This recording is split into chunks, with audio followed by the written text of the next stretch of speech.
எல்லாருக்குமே தெரியும். இப்ப புதுசா ஒண்ணு சொல்ல ஆரம்பிச்சிருக்காங்க. அது என்னடான்னா ஆட்சியை பிடிக்கிறதெல்லாம் அவ்வளவு ஈஸி இல்ல இல்லையா?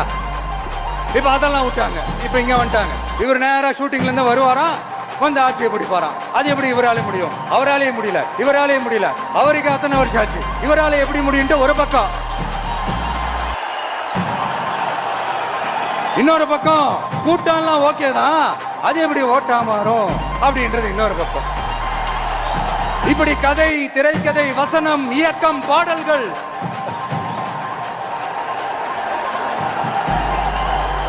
அதனால இந்த அரசியல் ஆய்வாளர்களுக்கு நான் சொல்றதெல்லாம் ஒண்ணுதான், நல்லா கேட்டுக்கங்க. இந்த விஜய் ஏதோ இந்த பல லட்சம் பேர் கூடுற கூட்டத்தில் மட்டுமே இருக்கிறாரு அப்படின்னு மட்டும் தப்பு கணக்கு போட்டாதீங்க. ஏன்னா நம்மளுடைய இந்த கூட்டம் வெறும் ஓட்டா மட்டும் இல்லைங்க, வரப்போற தேர்தலில் மக்கள் விரோத ஆட்சியாளர்களுக்கு நாம வைக்க போற வேட்டா, நம்மளை கோட்டைக்கு அனுப்ப போற ரூட்டா இருக்க போது சீக்கிரமாவே தெரிஞ்சுப்பீங்க. ஏன்னா கோடிக்கணக்கானவங்களோட ஹார்ட்லயும் வீட்லயும் ஏற்கனவே ஆல்ரெடி உயிரா உணர்வா உறவா இருக்கிறோம். நம்மளுடைய கனெக்ட் எல்லாம் வெறும் மக்களோட மட்டும்தான். நாம யாருன்னு அவங்களுக்கு தெரியும், அவங்க யாருன்னு நமக்கு தெரியும்.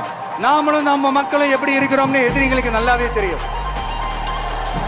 இருந்தாலும் இந்த விஜய் எதுக்குப்பா வந்திருக்கிறாரு, இவர் என்ன புதுசா என்ன திட்டம்லாம் சொல்லிட்டாரு அப்படின்னு வேற நிறைய கேள்விகள் இந்த சொல்றேன், தெரிஞ்சுக்கங்க.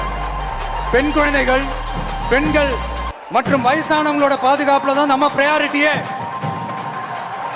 அடுத்து இளைஞர்கள், உழவர்கள், உழைப்பாளர்கள், நெசவாளர்கள், மீனவர்கள், ஆதரவற்ற முதியோர்கள், மாற்றுத்திறனாளிகள், மூன்றாம் பால் இனத்தவர்கள்னு இன்னும் யாருக்கெல்லாம் கவர்மெண்டோட ஒரு ஸ்பெஷல் அட்டென்ஷன் தேவையோ அவங்க எல்லாருக்குமான ஒரு கவர்மெண்ட் அமைக்கிறது தான் நம்ம இலக்கு.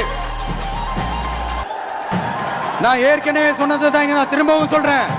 நம்மளுடைய இந்த தமிழக வெற்றி கழகம் ஏதோ அரசியல் ஆதாயத்துக்காக தொடங்கப்பட்ட கட்சியெல்லாம் கிடையாதுங்க. கொள்கை கோட்பாடுகளோடு தந்தை பெரியார், பெருந்தலைவர் காமராஜர், அண்ணல் அம்பேத்கர், வீரமங்க வேலுநாச்சியார், மக்கள் சேவகர் அஞ்சலை அம்மாள், நம்மளுடைய 5 கொள்கை தலைவர்களோட வழிகாட்டுதல்களோடு தொடங்கப்பட்ட கட்சி.